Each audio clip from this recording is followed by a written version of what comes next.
Jaspers with the 2-goal lead for the first 30 minutes. Brandon Ross, Eric Bickle with you on this Saturday night in Poughkeepsie.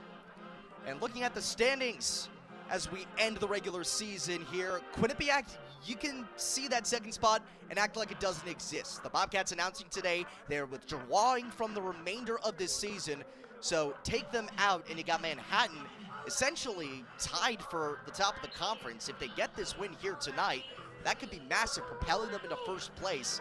And with only 7 teams, there's going to have to be some rearrangements, and the 1 seed could get a bye. Yeah, it absolutely affects seeding, but it's a different scenario this season with them waiving the requirements. Everybody's eligible for the conference tournament, so even though Marist will have only 2 official games under their belts, they will be in the conference tournament. So from Marist's perspective, this is all about getting some momentum, getting back into the rhythm. On Tuesday, it was more like a men's league game, just kind of show up and play. Well, now you're back into the flow. How do you react? And Manhattan's given them a lot to handle, down by 2, the Red Foxes, after the first 30 minutes. Logan Covey's gotten a lot of heat between the pipes. He hasn't handled the challenge as well as Brendan Krebs has on the Manhattan side. The senior has been absolutely unreal. 12 saves, and that's just in the first 30 minutes. Super impressive. Well on his way to setting season and career highs. He tied his season high with 15 saves 1 week ago against Siena. I cannot imagine him stopping any less than 5 more balls over the course of this second half. Oh yeah, he's well on his way to 20-plus saves, in my opinion. Logan Covey on the other side has 7. He's playing great too. This kid has been unbelievable in his first 2.5 games as a collegian. Andrew Evans and Sean Bodile for Marist and Manhattan to get us started in this second half. Pretty even so far, the face-off X. 4-3 in favor of Manhattan. These two have taken every single draw so far. Bodile back at the X after losing the duties a game ago. He's called for the foul. So Red Fox ball to start the second half. All right, they're going to want to have a good first possession here. If they don't score, at least they want to get a good look. No silly turnovers. Joe Tierney still looking for his first points. Here's JoJo. Pareka falling back, but sails it wide. I think clearly the scout is go low, as I've seen several Red Foxes go low to low. The ones that have been on cage, though, Brendan Krebs has gotten in the way of easy. Otherwise, they're just going wide. There's Tierney. Tierney attacks and hits. There's your point. Get him Joe in the book. Tierney opens the scoring in the second half. Red Foxes now within 1 of the Jaspers. 5th-year grad student captain. It was time to bury one. And he got the job done.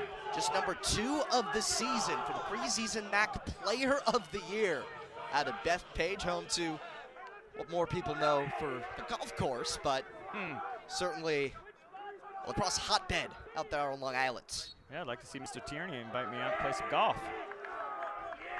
Harris now has the 5-4 edge on the face-offs. And Red Foxes have the chance to tie this game up.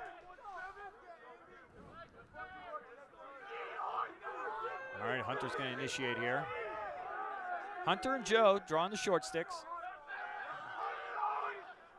The 2 Embry brothers, essential part of this Marist team dating back to last season.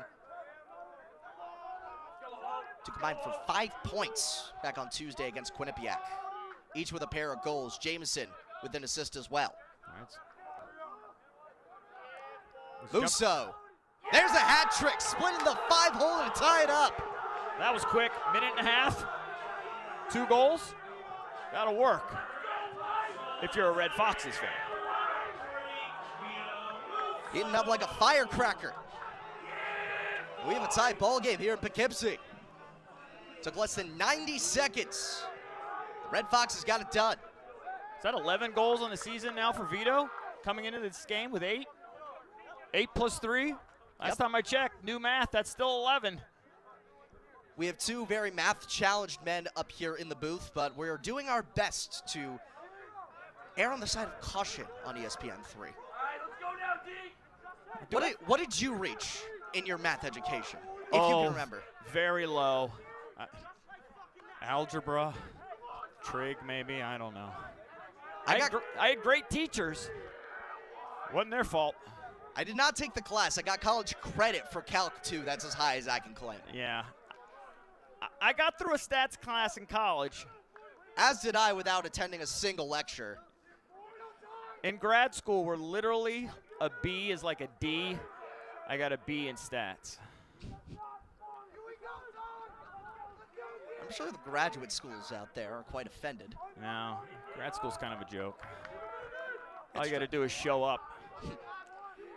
30 on the shot clock for Manhattan. Trying to take the lead back. An errant pass, but it's off the stick of Manhattan. Still with the Jaspers, 25 to shoot. McKinney, it's wide. Bowler backs it up. Oh, that's a strip. And Walsh just ate up. Oh, got to get that ground ball, though, after you cause the turnover. Jaspers have it back, but only 8 seconds. Nicolosi with 5. Down to 3, out in front. Great save by Logan Covey. The Great big save. stop, and here come the Red Foxes in transition. Tyler Amarato to the long stick midfielder, JT Roselle, pull goal! There you go. Look at the Marist sideline. In fiery, big-haired fashion, Red Foxes back in front. 3 goals in 3 minutes. Whatever Keegan Wilkinson said at halftime seems to have worked.